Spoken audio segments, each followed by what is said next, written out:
Thank you, Jerry, Jamie, and Paul. That was a wonderful analysis. I'm Cam, and I'll be interviewing Brian Dunhill in our next segment as we discuss the economic policies of the two candidates. So let's talk infrastructure. It's no surprise that the US is behind compared to other developed countries. The American Society of Civil Engineers gave the US infrastructure a D+ score.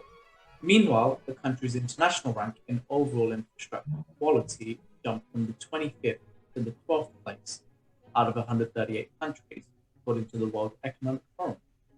So what does each party plan to bring to the table?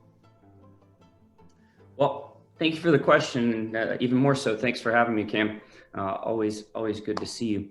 I don't think it's controversial at all to say that America's infrastructure is lagging and out of date. And both parties, both candidates are representing that in their economic plans. The bills, or the economic plans are pretty similar in size. They're both about $1 trillion. And that would be stimulus spending to try to get infrastructure back into a good pace. The major contrast there is on the views of climate change. The Biden proposal has a lot of climate change initiatives inside of it, whereas Trump, not being or not being too controversial by saying he's a climate change denier, essentially doesn't have much infrastructure spending that has to do with the climate. So very similar in size, but different in their initiative.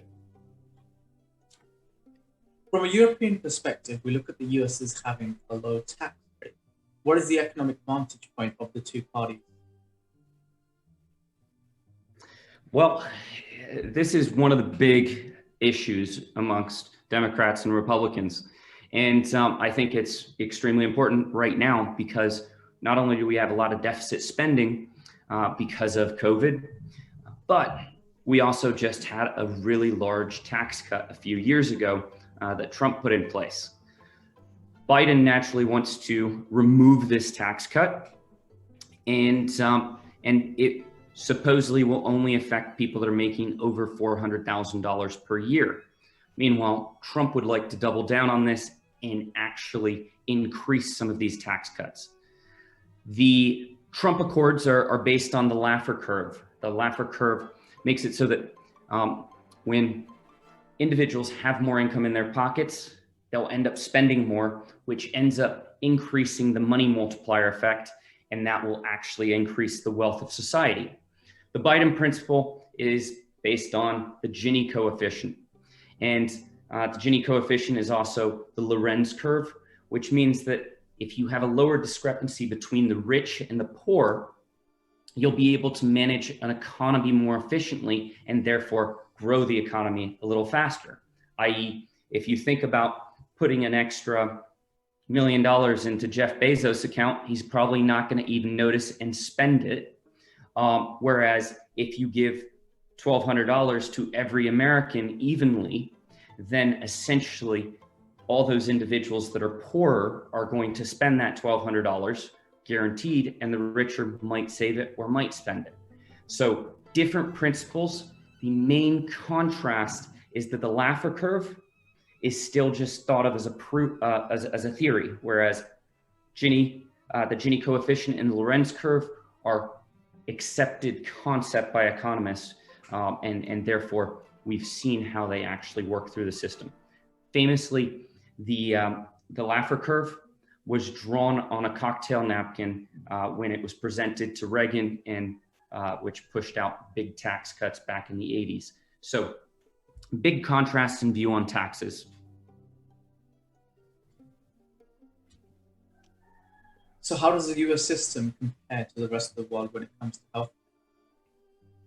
Well, considering the significant amount of money that we spend in the United States over any other developed country on healthcare, this is one important issue that needs to be resolved over the course of time.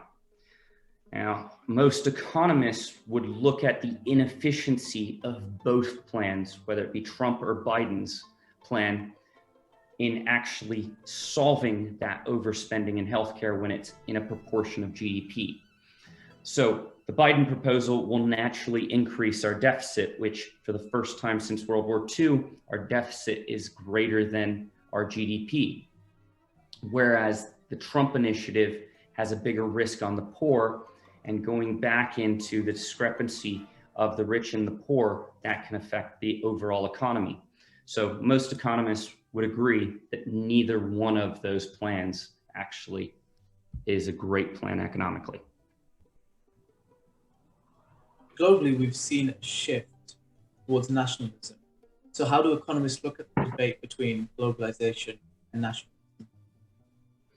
Well, it's fair to say that most economists are still in favor of globalization from the vantage point that it increases global GDP and global wages. At that detriment, it really impedes on inefficient services that have to be kept up with competitors. The pandemic has brought about a potential shift towards views on whether technology and healthcare should be trusted with trade partners and should come into more of an insular view. And that is not controversial between either one of the parties. But the vantage point of globalization will probably be easier, as Jay and Paul talked about in the last segment, under a Biden presidency versus this very abrasive view under a Trump presidency. So the federal minimum wage was established in 1938 by the Fair Labor Standards Act, initially set at 25 cents an hour. How could these change going forward? Well, the minimum wage has been a big talking point, especially amongst the Democratic Party. And this is something that economists have been measuring for years. It's always been disputed amongst economists of whether increasing minimum wage would increase unemployment. And that is that key question that's out there. Now, we're able to look at the standards set by the UK of an increasing minimum wage, how it has affected unemployment. And that has shown that it hasn't increased unemployment in any big way. Now, that's not enough empirical evidence to say it's guaranteed not to in any way, shape, or form. But it's not just a federal initiative. We have initiatives in Florida, for instance, to gradually increase minimum wages up from $10 to $15 an hour over the course of several years, which economists would be more in favor of it because it won't bring such a shock to the system. That being said, as we've been talking about with the Gini coefficient, if you bring down the differential between the rich and the poor, an economy can grow faster. So most economists would be in favor of increasing a minimum wage as long as it doesn't increase unemployment. And that means that it needs to be a tested system. So a big jump in minimum wage would not be what they'd be in favor of. And that seems to be more of the Biden initiative, and the Trump initiative would be more of a laissez-faire principle. Student debt, which has become a hot topic lately, has hit US expats quite hard. What are the two viewpoints on this issue from either candidates? Well, nobody would argue with the fact that economically, the better educated a society is, the better the opportunity it has to thrive. That's the case for Europe, Australia, Canada, United States. Nobody would argue that. That being said, the cost of education for most university students has become crippling to the point where venture capitalists like Peter Thiel have offered student scholarships for people to drop out of university. Now, these are controversial initiatives, but it's getting people thinking about the cost of education. And when we look at both of the initiatives of what they should be doing with student debt, essentially it doesn't really take into the account of how much students are paying for student loans and how much they're paying for their education in proportion with what the increases are to their pay.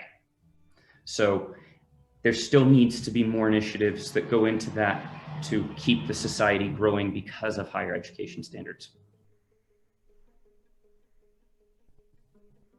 Should we be changing our portfolios in anticipation of either one of the candidates winning the election?